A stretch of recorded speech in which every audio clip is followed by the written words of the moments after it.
This all went down about an hour ago and my wife is still crying in our bathroom with the door locked.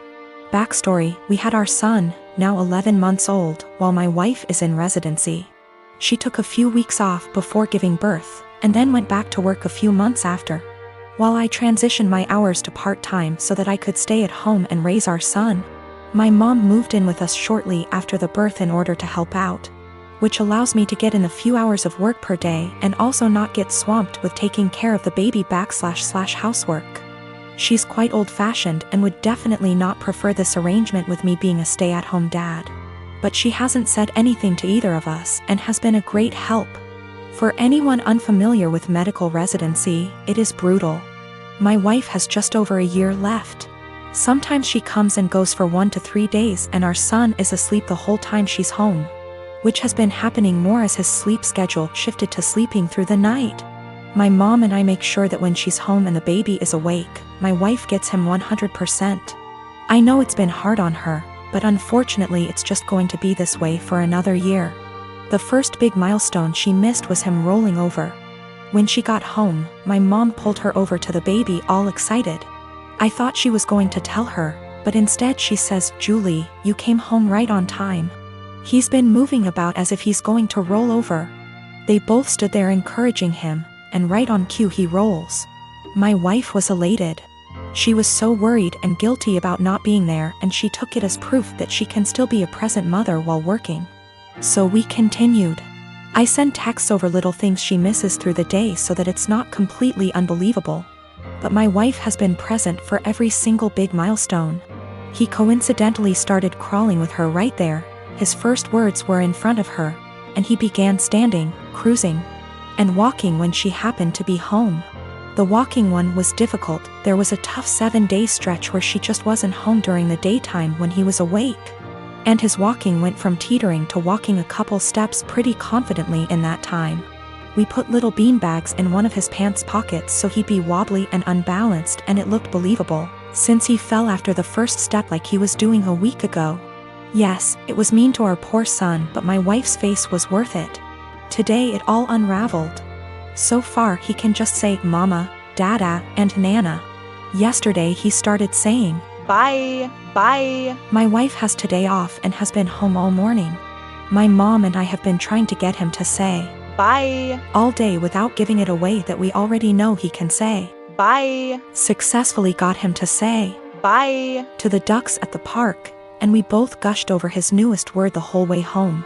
My wife was using my phone to take pictures of him and began showing my mom at home while telling her about his newest word acquisition. She was swiping through my gallery and saw a video from yesterday and goes, "Oh, you never sent me this one." It was literally like a slow motion film happening in front of my eyes. I had taken the video of him yesterday waving, "Bye, bye." My wife isn't stupid, she figured the whole ruse out pretty much instantly. I've never seen her look so upset and heartbroken before. I couldn't say or do anything to comfort her. Now she's locked herself in the bathroom crying and won't come out. I'm at the gym today and I'm walking towards an empty squat rack. 10 feet in front of, and 1 foot to the right of my rack is another rack that a girl Belinda is doing squats on. While walking up I briefly noticed that her leggings are see-through, and when she bends down in her squats you can easily tell she's also not wearing underwear. That's not my business, that's her choice. But it made me uncomfortable to take a rack that was kinda behind her. I had been waiting my entire gym session for one of these racks to open up, and this was my last lift before leaving. So I went ahead and took it. I went through my workout as normal. After every set I check my phone for 5 to 20 seconds. I track every single set for every single lift in a spreadsheet to note how much I lifted and for how many reps. Sometimes I need to remind myself what I did last week to make sure I'm progressing. Sometimes I'm just checking the time. Sometimes I'm changing the song on my Spotify. Tonight specifically, there was a very important basketball game being played, so I wanted to keep up with the score. So I use my phone a lot at the gym. I finished my 3rd set when Belinda turns around and walks up to me, with her phone up yelling, "What the are you doing?" Perv, stop pictures of me. I'm caught completely off guard, but I explain that I'm just taking notes on what I'm lifting. That I'm not paying attention to her at all. She's being extra loud so other people are looking at me, plus she's recording me, and she demands I go through my pics /vids to show her what I was recording, and I delete the ones I took of her. I try to again explain I didn't record anything of her at all. She's yelling that if I have nothing to hide I should have no problem showing her, so I insist on going to gym management. Once at the front we both explain our stories. She's still recording. The normal gym attendee asks me if I'm willing to show her, a neutral third party, my pics /vids. She also says if I have nothing to hide it's not a big deal and we can squash it right now. I refuse. I have my own uncensored pics in there plus those of my GF. I'm not gonna let anyone force me to show them for some bullshit. I do show her my spreadsheet which shows it's been revised over 15 times in the past 50 minutes. So that proves what I was using my phone for. That was received well, but they still expected me to prove my innocence. I told them they need to review the cameras. Apparently only the manager has access to them, so I was told he'd call me before the end of the night, in about an hour. My GF tells me I should have just let them look at my phone because she doesn't mind and it would have cleared this all up. But I mind. I get that someone wouldn't want someone taking pics of them. But violating my privacy to prove I wasn't taking pics of you crosses a line for me. Just talked to the manager. He checked the footage. He couldn't see what was on my screen in the footage. But he said it looks like I had my phone pointed towards the ground right in front of me the whole time. In his opinion, not high enough to even take a pic of her, and never angled in her direction. Apparently I was gonna get banned from the gym if the cameras didn't absolve me. And also I'm not the first person that has been accused by Brenda, but she legit had a creeper before. My cousin Amy has twins and has a nasty habit of dumping them onto relatives to babysit for the entire day without any warning or regard for their time. I have a very strained relationship with her, but because my mom's side of the family demands that we all remain close-knit, so I have no choice to tolerate her. When she initially gave birth to them, she teased me that I'll have to take on babysitting duty from now on. I'm no good with kids, so I remarked to her that if I ever have them, I'll train them, not babysit. She brushed me off. The kids now are hella destructive and loud. Pulling out stuffing inside furniture, holes inside walls, smashing anything glass and porcelain, screaming louder than a fire alarm. You name it.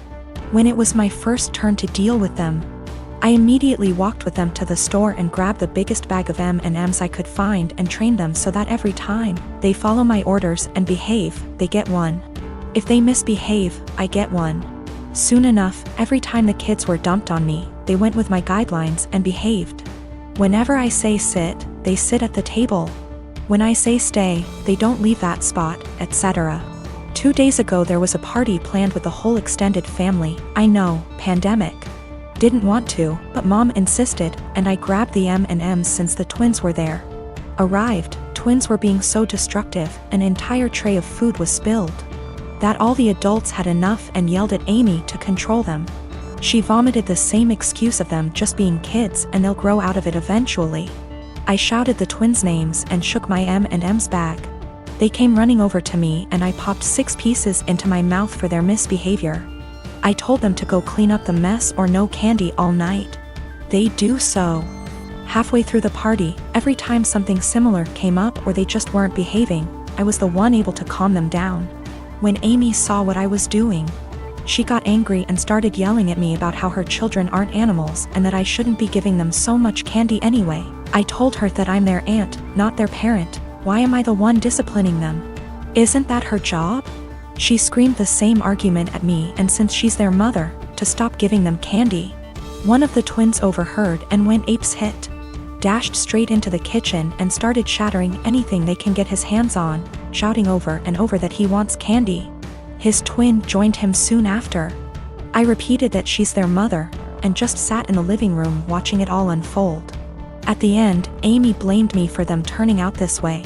The other relatives she dumped them on, a majority, disagreed, but when I told a friend about the situation, he told me that the training I did can really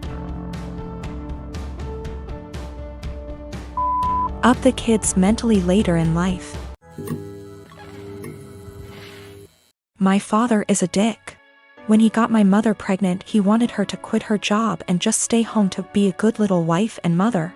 He is very well off due to a trust fund and he doesn't really need to work. My mother refused and divorced him. Because of a prenup, she got very little and he moved back to Europe. His parents never knew about me and my mother had a good profession and I never really wanted for anything. My grandmother and grandfather, her mom and dad were awesome. And I got to spend my summers exploring the wilds of Western Canada with them. My father never paid the child support he should have. Like I said, it did really matter. My mom makes good money and she gave me a great life as a child. I'm getting married. I met the love of my life at university and we have been together for 8 years. He is a wonderful person and he really is my lobster. His family is from the same city as my father and they are a huge rambunctious bunch. Because of a lot of intermingled business and personal relationships, my parental grandparents found out about my impending wedding, and me, I suppose. They have been in contact and want to come to Canada to meet me and my fiancé, who I guess is a grandson of an acquaintance of theirs. Small world. When they found out that my father had basically abandoned me to fend for myself in this world, this is honestly how they see it. They were pissed, to say the least. It is very funny because we are decidedly upper middle class here. So long story short, they had their lawyer calculate the amount of child support my father should have paid with interest, and the cost of my post-secondary education. They then gave me this as a gift. What I didn't know was that it came out of my father's yearly draw on his trust fund. He is furious because it is obviously a sizable amount and it will very much affect his finances for at least the next 2 years. He may need to, get a job. He has been contacting me and telling me that his current wife and children will be negatively affected if I don't give him back this money. I don't really need it. And I guess I am entitled to it, and I am getting a trust fund now as well. But I really want to pay off any debt my mother may have and make sure that when she retires she can do whatever suits her fancy. I'm not giving it back. My half-siblings will not really be affected. They have trust funds set up already and their tuitions and fees and stuff are covered. My grandparents' family sets these up when a kid is born. One of the reasons my father is upset is because since he didn't bother to tell his parents about me, they did not set this up. They have since taken a good chunk of his trust fund and used it to set mine up. Realistically, the principal being separated 28 years ago would have left him in the exact same position. My mom was working on getting her PhD so she could help kids with a certain condition. That is what he wanted her to walk away from. My grandparents have sent me pictures of my family there. The coolest thing is that my grandfather looks like the granddad from The Parent Trap. My mom never remarried, but she has had a special friend since I was 5.